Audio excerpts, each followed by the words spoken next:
আসসালামু আলাইকুম, সবাইকে স্বাগতম।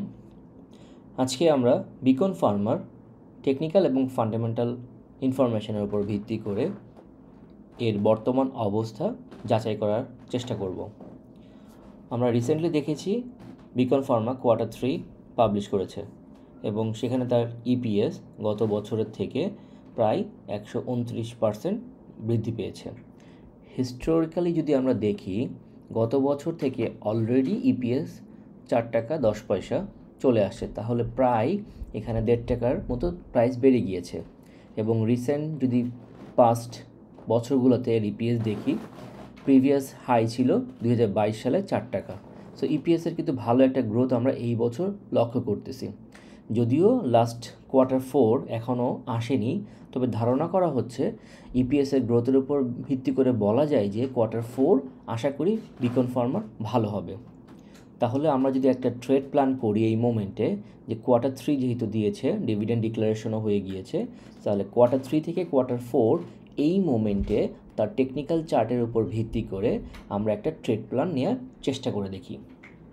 বর্তমান যদি টেকনিক্যাল চার্টটা আমরা দেখি, সে রিসেন্টলি সেপ্টেম্বর মাস থেকে এখন পর্যন্ত ভালো একটা কারেকশন কিন্তু করে ফেলেছে এবং গত 20 অক্টোবর একটা সুন্দর একটা ক্যান্ডেল তৈরি করেছে।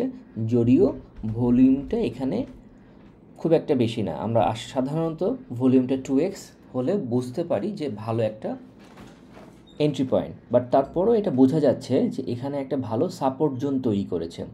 এবং যদি সাপোর্ট জোনটাকে আমি ধরি, তাহলে স্টপ লস হবে 100 টাকার ঘরে। অর্থাৎ যদি আমি এই মোমেন্টে এন্ট্রি নেই ধাপে ধাপে, তাহলে 100 থেকে 110 টাকার মধ্যে যদি এন্ট্রি নিতে পারি, তাহলে আমার স্টপ লস হচ্ছে 100 টাকা। তাহলে আমি প্রফিট জোনটা আমার চলে যাচ্ছে 124 টাকা বা 20 টাকা এই জোনটাতে, এবং সর্বোপরি এই জোনটাতে। আগামী ইপিএস আসা পর্যন্ত যদি এর প্রাইসের একটা মুভমেন্ট আমরা পেয়ে যাই, তাহলে আমরা ভালো একটা প্রফিট টেক করার একটা অপরচুনিটি এখানে আমরা পাচ্ছি। যদি আমরা প্রাইসটা ধরলাম যে 110 টাকার ঘরে পেয়ে যাই, তাহলেও কিন্তু আমরা 14 থেকে 15% একটা প্রফিট নিতে পারতেছি কোয়ার্টার টু কোয়ার্টার উপর ভিত্তি করে। তবে মনে রাখতে হবে, যেহেতু এটা একটা ট্রেড প্ল্যান, সেই ক্ষেত্রে আমাদের অবশ্যই একটা স্টপ লস থাকা উচিত, যেটাকে আমরা 100 টাকা ধরে নিচ্ছি। কিন্তু যেহেতু এটা একটা ফান্ডামেন্টাল শেয়ার, আমরা চাইলে এখানে স্টপ লস না নিয়েও এভারেজ করে আমাদের প্রফিটটাকে একটু বাড়াতে পারি বা আমাদের রিস্কটাকে একটু মিনিমাইজ করতে পারি। সেক্ষেত্রে আমাদের পরবর্তী সাপোর্ট খুঁজতে হবে। সো রিসেন্ট সাপোর্ট কিন্তু আবার এই জোনটাতে, অর্থাৎ আমরা যদি এই জোনটা চিন্তা করি, তাহলে সেটা হচ্ছে প্রায় 90 টাকার ঘরে। সো কোনো কারণে যদি 100 টাকার পরে প্রাইস চলে আসে, তাহলে কিন্তু অপেক্ষা করতে হবে এই জোনটাতে আসে কিনা। সেক্ষেত্রে আমাদের আরও একটা সাপোর্ট জোনও চিন্তা করতে হতে পারে। যদি আমি সেটা দেখাই, তাহলে হচ্ছে যে আমাদের জোনগুলো হচ্ছে 93 থেকে 87 টাকা, আবার 76 থেকে 73 টাকা, আবার হচ্ছে প্রায় 66 থেকে 69 টাকা। এই জোনগুলোতে তার সাপোর্ট জোনগুলো রয়েছে। যদি কোনো কারণে প্রাইস 100 টাকার নিচে চলে আসে, তাহলে আমরা ধারণা করতেছি এই জায়গাগুলোতে সে আগেরবর্তী বছরগুলোতে সাপোর্ট পেয়ে উপরে উঠেছে। এবং তার যদি প্রফিট টেক জোনগুলো ধরি, তাহলে সেক্ষেত্রে আমরা 122 টাকা থেকে শুরু করে বিভিন্ন ধাপে ধাপে সেটা 147 টাকা পর্যন্ত যেতে পারে। যেহেতু একটা ট্রেড প্ল্যান, তো সেক্ষেত্রে আমরা চেষ্টা করব অবশ্যই একটা স্টপ লস সেট করে রিস্কটাকে মিনিমাইজ করার জন্য।